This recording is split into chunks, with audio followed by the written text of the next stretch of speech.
हमारी संस्कृति में साधु वेश का बड़ा महत्व है, लेकिन इसी वेश की आड़ में कई दुष्ट भी अपनी कुटिल योजनाएं पूरी करते रहे हैं। रावण ने जानकी जी का हरण करने के लिए साधु का वेश धारण किया था। कालनेमी ने भी हनुमान जी को रोकने के लिए साधु का ही वेश बनाया था।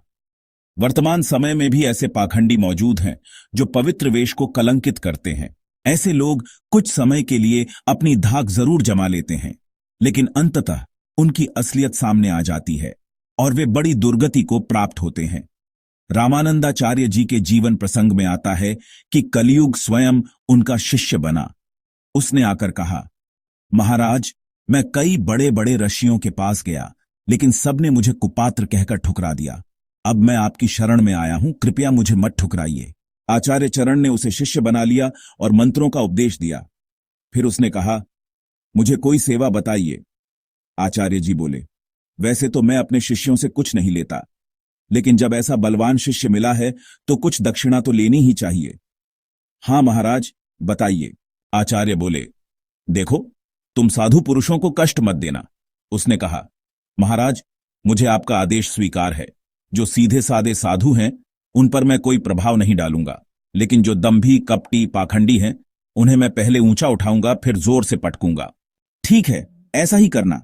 लेकिन कभी कभी किसी कपटी साधु पर किसी सच्चे संत की दृष्टि पड़ जाती है तो उसका कपट छूट जाता है और वह सच्चा साधु बन जाता है।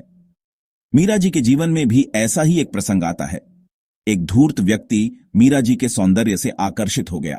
उसने साधु का वेश धारण किया और मीरा जी से कहा, आपके आराध्य श्री गिरधर गोपाल ने कहा है कि आप मुझे अपना अंग संग प्रदान करें।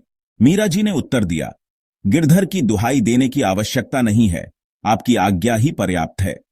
अच्छा, पहले आप स्नान कीजिए, प्रसाद ग्रहण कीजिए।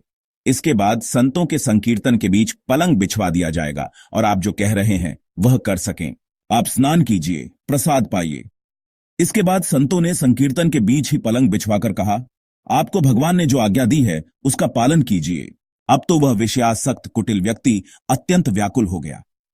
मीरा जी ने शांत स्वर में कहा, भगवान की वाणी तो कभी पाप में नहीं हो सकती।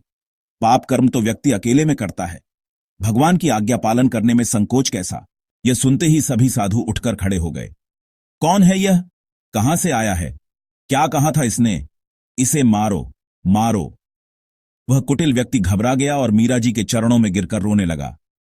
मीरा जी ने स्नेहपूर्वक कहा, आपने जो वेश धारण किया है उसकी मर्यादा का पालन कीजिए।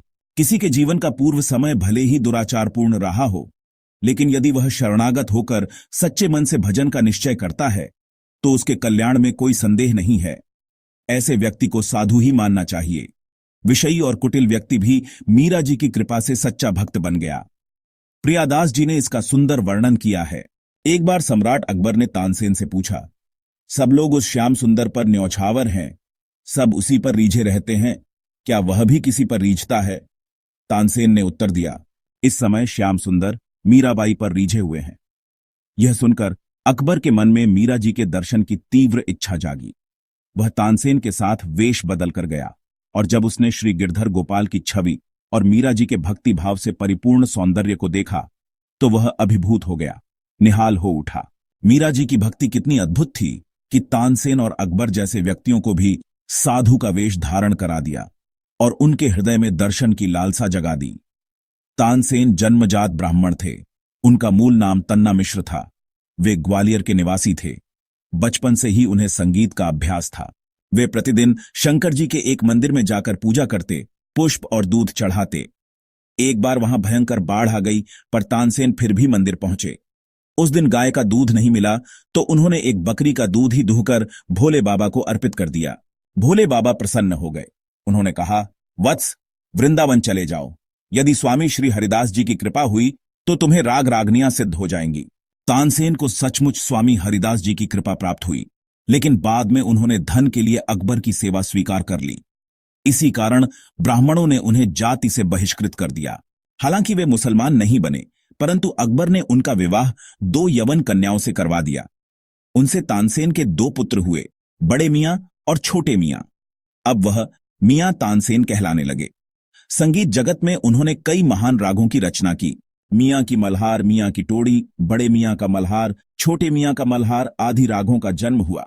मीरा जी ने साधु वेशधारियों से पूछा, आपकी क्या सेवा करूं? उन्होंने विनम्रता से उत्तर दिया, हम तो आपका और आपके ठाकुर जी का दर्शन करने आए हैं। आप ठाकुर जी को कुछ गाकर सुनाइए, बस यही हमारी सेवा होगी।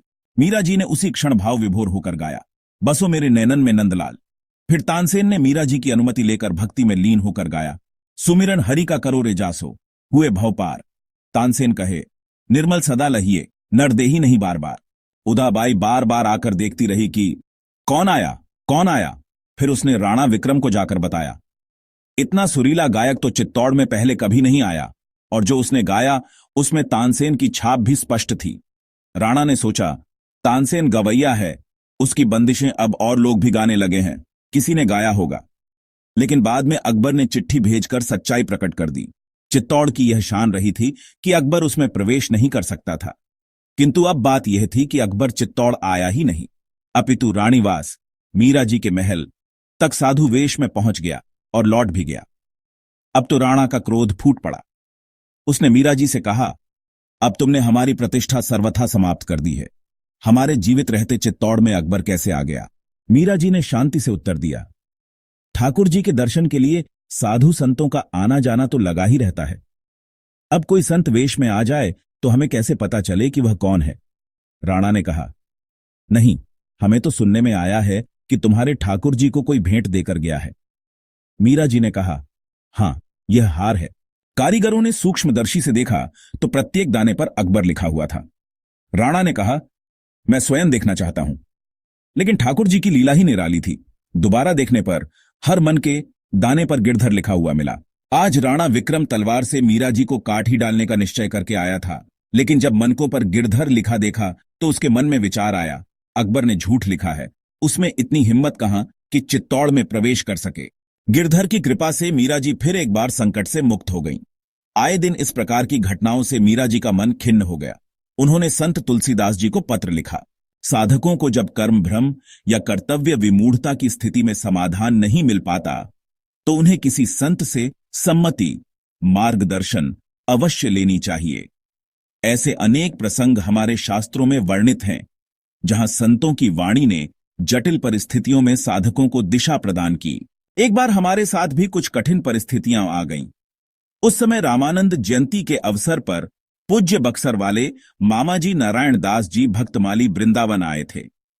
हमने उन्हें अपनी किसी भी परेशानी के बारे में कुछ नहीं बताया था, लेकिन वे एक एक बात जान गए। उन्होंने हमें एकांत में बुलाया और कहा, मुझे एक एक बात पता है, आपको लोग कैसे परेशान कर रहे हैं। फिर क्या आप इसका समाधान चाहते हैं? हमने कहा, भगवान की कृपा से हो जाए तो अच्छा हो। वह बोले, देखो, दो समाधान हैं, एक हनुमान जी वाला और दूसरा भरत लाला वाला। हमने कहा, महाराज जी, दोनों समाधान बताइए। वह बोले, हनुमान जी वाला समाधान यह है कि जिन मोही मारा तिन में मारे, तेही पर बांधे तने तुम्हारे मतलब, जैसा को तैसा, ईंट का जवाब पत्थर से। जो तुम्हें परेशान कर रहा हो, मठ मंदिर की मर्यादा को नष्ट कर रहा हो, उसे उसी के स्तर पर जवाब दो।